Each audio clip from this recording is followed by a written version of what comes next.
Привет всем! Добрый день. Вы опять на канале Берлога Коптильщика. Да. Сегодня мы решили сделать давнюю нашу задумку колбасу Ноев ковчег. Ну, это как каждой твари по паре, а здесь максимальное количество разной животины в колбасе. Но без перебора. Почему? Потому что можно и найти большое количество, но переработать будет сложно. Да. Мы были в гостях У наших знакомых, да, компания Дикоед. Вот такие вот у них. То есть у них есть все. Тушенка, пельмени, котлеты, колбасы, все, что хочешь, уже готовое. А есть мясо. Медвежатина, кабанятина, нутрия, заяц, бобр. Видов оленей немерено. А вот белки у них есть? А посмотреть надо. Ну, кому интересно, можете зайти. У них есть сайт Дикоед. У них есть также рецепты на их YouTube-канале Дикоед.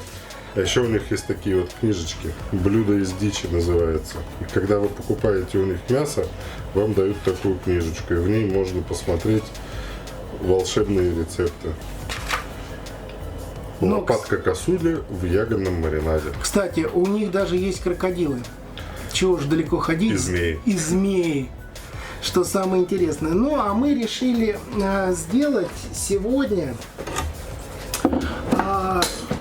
два вида колбасы. Один вид колбасы у нас будет копчено-вареный, а второй вид у нас будет сыровялым. Но это будут два разных ролика, хотя будет собрано из одних видов мяса, ну, одних видов зверей. Да, ну просто сыровял готовится долго, поэтому ролик выйдет позже. Что мы сегодня приготовили? Что мы имеем? Окорок косули будет использован.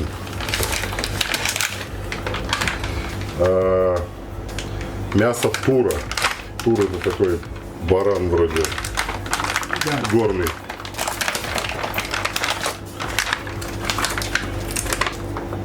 Карбонат кабана дикого.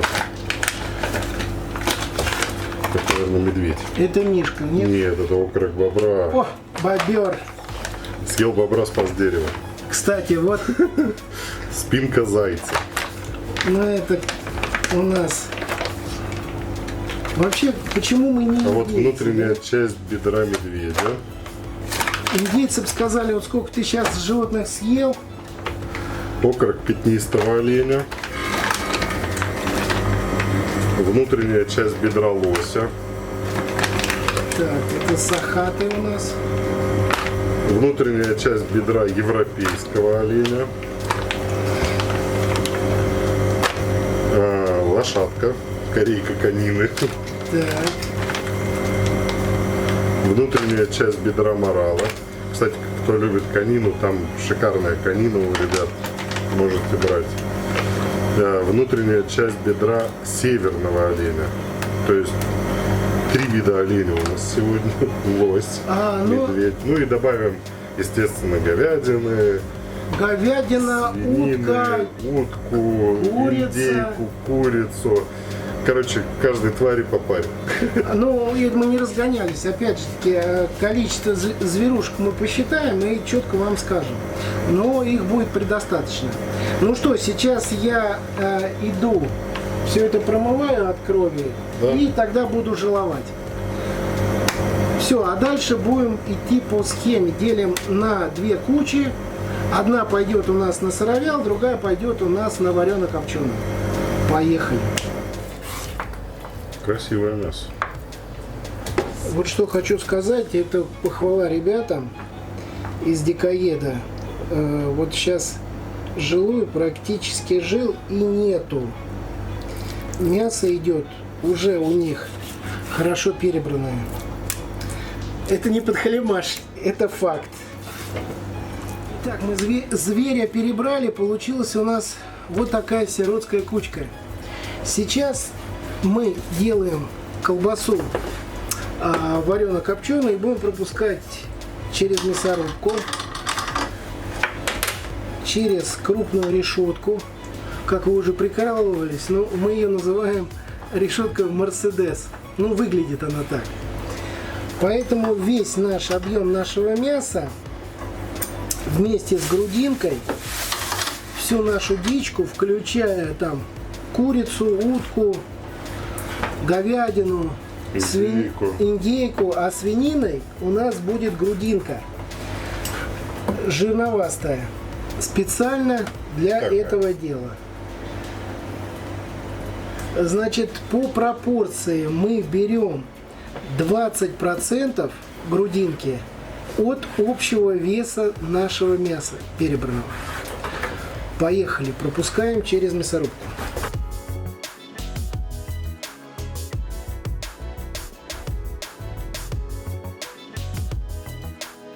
Продолжаем готовить нашу варено-копченую. Мы в ковчег колбасу подобрали специи, напишем в описании. Или не подобрали, а собрали специи. В описании будут все граммовки. И мешаем фарш.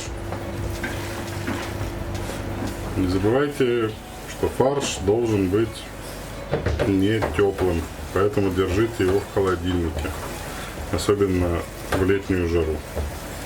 Температура фарша не должна превышать 12 градусов. Да, спасибо ребятам из Дикоеда. Мясо просто шикарное.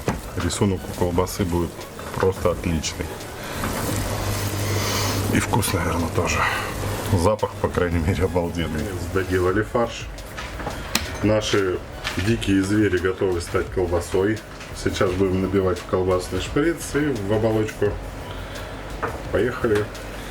Набиваем плотно, чтобы не было пузырей.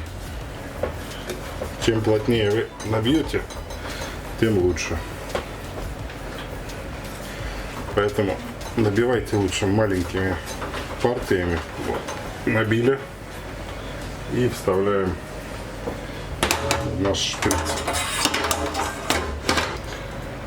Вот мы и начинаем набивку нашей чудесной колбасы из дичи, но и в ковчег из разной дичи. Хвостик оставляйте подлиннее, чтобы потом связать ее и сделать колечком.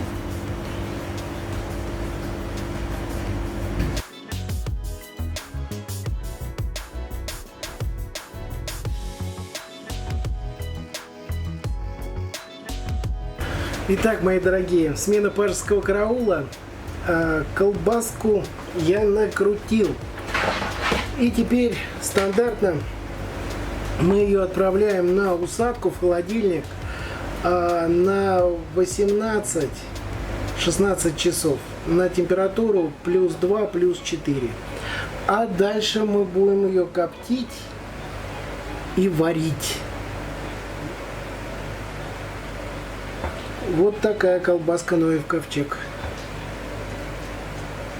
Ну что, колбаску после усадки достал из холодильника. И сейчас буду вывешивать в коптильню на несколько процессов. Сейчас вывешу и расскажу. Итак, колбаску я развесил в коптильне. Значит, такой нюанс. Не старайтесь набивать коптильню плотно. У вас должно минимум 10 сантиметров быть между батонами, а лучше больше. Это для того, чтобы хорошо ложился дым, цвет ложился на колбасу. Значит, дальше у нас по нашим действиям. Первое, это мы делаем отепливание. У нас будет 30 градусов внутри коптильни и до достижения 16 градусов внутри нашей колбасы. Дальше сушка, 60 градусов в коптильне и 40 градусов внутри нашей колбасы. Но предварительно откройте, не руководствуйтесь только температурными режимами, а откройте, посмотрите, чтобы поверхность колбасы была полностью сухая, чтобы дым ложился на сухую поверхность. Дальше у нас будет копчение. 80 градусов у нас будет в камере коптильной. И включаем наш дымогенератор. До достижения, если у вас хватит за время копчения набрать температуру, чтобы колбаса набрала температуру 72-71 градус, это супер.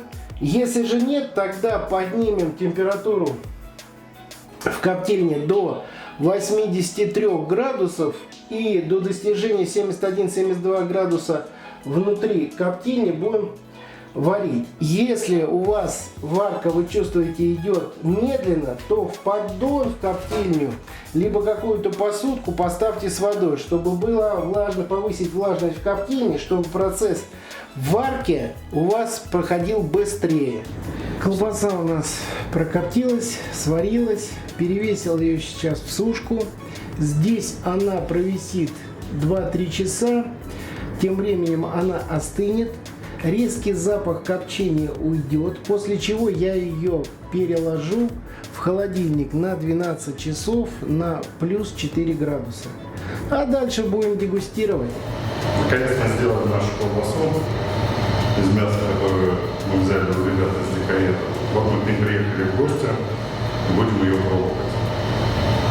Бери, нарезай.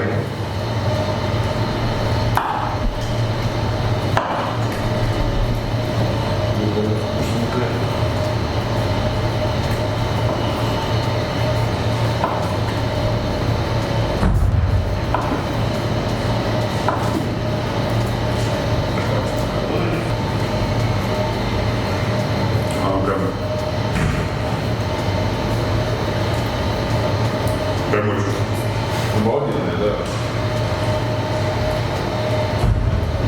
Сеня дичь.